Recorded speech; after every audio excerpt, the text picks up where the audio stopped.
Hey, how is everybody? Welcome to the channel. My name is Al, and we are talking episode 2 of season 2 of Cinemax's Warrior. And man, this was a good episode.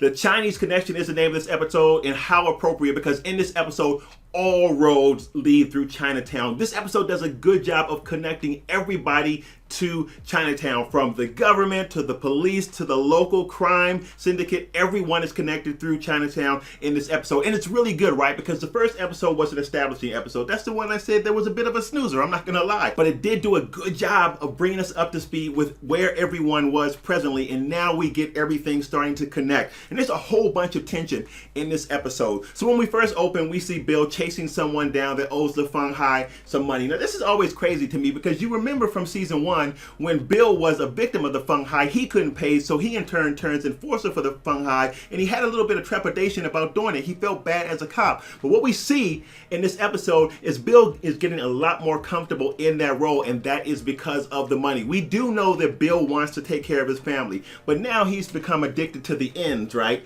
He's bringing home steak, bringing his wife fancy necklaces, and all this good stuff. He is having a hard time separating himself from the task. But I do think that there is still a bit of decency within Bill. There is still a bit of him that believes that what he's doing is wrong. I just think he can't stop. And we also know that, look, Bill is not someone that's been completely on the up and up. We know from season 1 that he's a cop that's willing to take a little bit of compensation under the table. So it's not that much of a stretch, but I do think that he is really in deep with the Feng Hai, and he is slowly but surely losing his grip on decency as an officer. And when we get to Assam in this episode, I do think that Assam is maneuvering in this episode. I do think that he's actually positioning himself to do some things that we're going to see later on, I believe, in this season, that is going to shock us. And that is why he agrees to help Young Jun find a different molasses distributor. I think he is fully aware that this could get Young Jun into some serious trouble with Father Jun, but I don't think he really cares about that. I think that he is setting himself up to do what he needs to do for himself. I think that's also the reason why he comes back around to Penelope's offer and says yes, that he will provide protection for her factory workers, because he sees this as a viable place to be able to hide the molasses that he's getting from Happy Jack. Everything he's doing right now is positioning himself to his own end. I would not be surprised, because I do think that we are going to get some curveballs in this season if Assam ends up becoming the leader of the Hop Way. Now, I have a theory here about what I think is going to end up happening between Young Jun and Father Jin, but we'll save that for a little bit later in the video. But with what we saw today, I do think that Assam is maneuvering things to suit his own purposes. So Mei Ling in this episode is really trying to balance everything. She's trying to balance her relationship with the government, and also trying to balance really her newfound strength between the Hop Way and the Long Z. And I really feel like she's actually unraveling here. I really feel like she's having a hard time handling her newfound power and the pressure of balancing all of these different elements that she didn't have to do before. And I think that Li Yong sees this. I think that Li Yong sees that she is becoming undone by some of the decisions that she makes, and I think that this is going to bring the two of them to head. As a matter of fact, I think this might bring the two of them to a major conflict that we might see later on in the season, and I'm predicting right here in episode 2 that he might end up overthrowing her, as I believe that he's going to become increasingly more concerned with the decisions that she makes. Now let's talk a little bit about Father Jin here. As I said before, I do think that there's going to be a big conflict. I do think that things are going to come to head with Father Jin and Young Jun. If you think for a second, with all the experience that Father Jin has, that he does not know that there's something going on, that he does not know that Young Jun is working behind his back with Assam, I'd be shocked if he didn't know that. As a matter of fact, I'm almost sure that he does know that. My prediction is that he and Young Jun are going to come to heads. I think that Father Jin is actually going to end up killing Young Jun, and I think as a result of that, Assam may be the one that ends up killing Father Jin, but somehow through the death of Young Jun and Father Jin, Assam will assume leadership of the Hop Way. That's my prediction. So now we see that there is more and more unrest within the society of San Francisco, as the government is really having a problem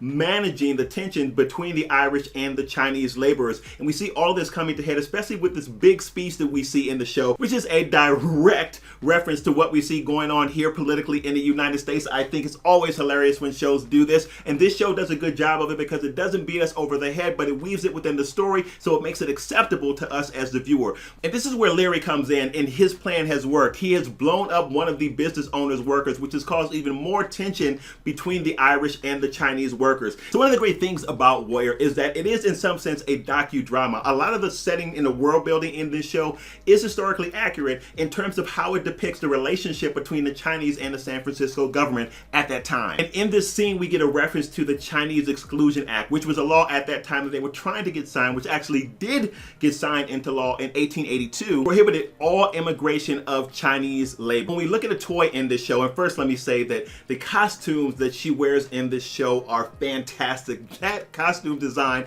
is amazing, so beautifully done in this show. But the relationship between her and Miss Davenport I find interesting, and we know that Miss Davenport, who is actually based on a real life person whose whole mission was to make sure that the girls that were coming in from China were not being turned into sex slaves as young girls. Well, she confronts a toy because she knows what's going on in a toy's place. But what I think is interesting about this is that now we know that Miss Davenport has an eye basically on what's going on with the toy's business, and the toy says that, listen, these girls are here because they want to be. I give them a job, they can leave at any time. But what I also think is interesting is that what's happening at the toys is more than just what's happening with the girls. And I kind of have a theory that that's really all a front for her main mission, which is really to liberate the Chinese people. And all of that is running from a toys brothel. So it's fascinating to see how the show is now really starting to put more of a spotlight on her and what that will do to really that organization that's running out of there, as we know that she is essentially the swordsman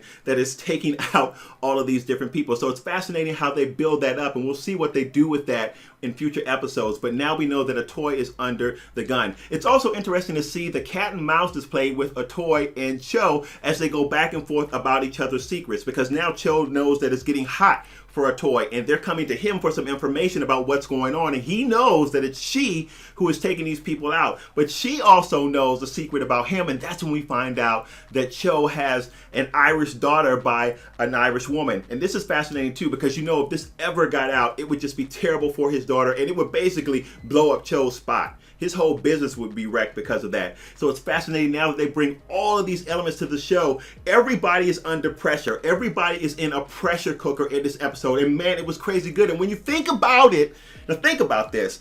It goes to show you how good the writing and the storytelling is in this episode, because you do not have a lot of action sequences in this. This episode relied heavily on the storytelling and the world building around that story. And when I say the world building around that story, the visuals in this episode very much complemented the storytelling to pull us into all that was going on in this show. And it didn't hang its hat on just fight sequences, but really powerful storytelling, which was awesome with this episode of Warrior. That's one thing that's so good about this show, and that's why it's crazy, right, that more people aren't watching this show, because you don't know what you're missing if you're not watching Warrior, because the writing is phenomenal, the world building is phenomenal, the costume design is phenomenal, the set design is phenomenal. How they make that look like 18th century San Francisco is absolutely fantastic. It is amazing to me how good it is. We will be covering every single episode of Warrior, so make sure if you're new here that you hit that subscribe button, and I'll see you on the next video, which is right here.